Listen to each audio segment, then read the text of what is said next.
कच्छ के रण की सफेद रेत पर दूर तक सिर्फ सन्नाटा पसरा था। हवा भी जैसे ठिठक गई थी।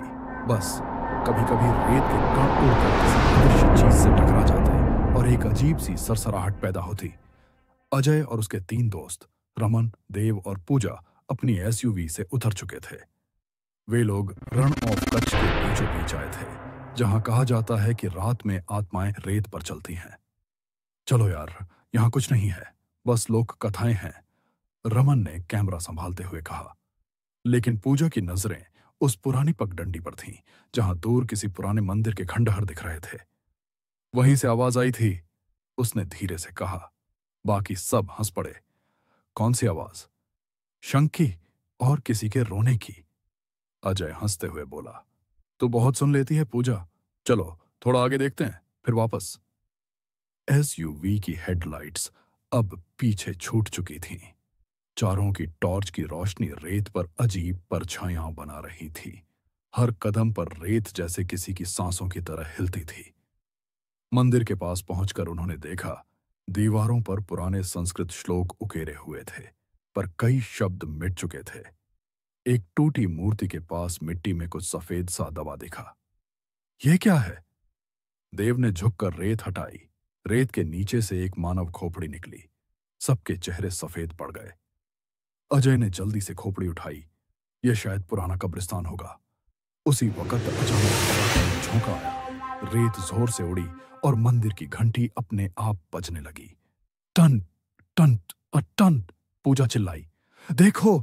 मूर्तियों की दरारों से धुआं निकल रहा था और उसी धुएं में धीरे धीरे एक औरत का चेहरा बना। आंखें लाल, गला सूखा हुआ और सिर पर सफेद चुनरी। वो बोली, क्यों जगाया मुझे? यह रण मेरा है। चारों पीछे हटे। अजय ने कैमरा ऑन किया, लेकिन स्क्रीन पर बस काले धब्बे थे। आवाजें गूंजने लगीं। हर अमावस्या को मैं आती हूँ अपने अधूरे वचन के लिए। रमन ने डर के मारे पीछे मुड़कर भागना चाहा, पर रेत उसके पैरों में धंसने लगी। वो जितना भागने की कोशिश करता, रेत उसे नीचे खींचती जा रही थी। पूजा चीख उठी, अजय, उसे पकड़ो!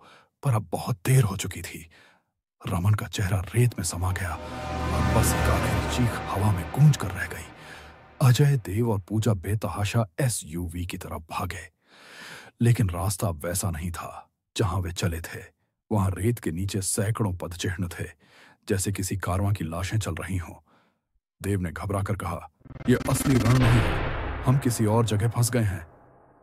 उसी वक्त हवा में वह स्त्री फिर दिखाई दी। उसकी आवाज आई, जिसने रेत को छुआ वो रेत का हिस्सा बन गया।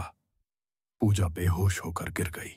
अजय ने उसे उठाया, एसयूवी तक पहुंचा और इंजन स्टार्ट किया, पर गाड़ी हिली तक नहीं। टायरों के नीचे की रेत उबलने लगी थी, जैसे जमीन खुद सांस ले रही हो। देव ने पीछे मुड़कर देखा। वहां पूरा मंदिर जल रहा था, मगर कोई आग नहीं थी, सिर्फ नीली रोशनी। और उस रोशनी में रमन खड़ा था, जिसकी आंखें अब खाली थीं और चेहरा वैसा नहीं था जैसा पहले। वो मुस्कुराया, अजय, रेत कभी खाली नहीं रहती। एसयूवी की खिड़की पर खून के धब्बे उभर आए। अजय ने जोर से चिल्लाया, भागो! फिर कुछ नहीं सुना गया। सुबह जब स्थानीय पुलिस पहुंची तो उन्हें सिर्फ एक आधा जला कैमरा और रेत में 3 अधजले मोबाइल मिले। वीडियो फुटेज में आखिरी फ्रेम था, एक सफेद धुंध में किसी के कदमों के निशान जो धीरे धीरे गायब हो रहे थे। आज भी गुजरात के रण में रात के 3 बजे कोई शंख बजने की आवाज सुन ले तो कहा जाता है, वो उसी औरत की आत्मा है जो अपने अधूरे वचन को ढूंढती है। और अगर तुमने उस आवाज को सुन लिया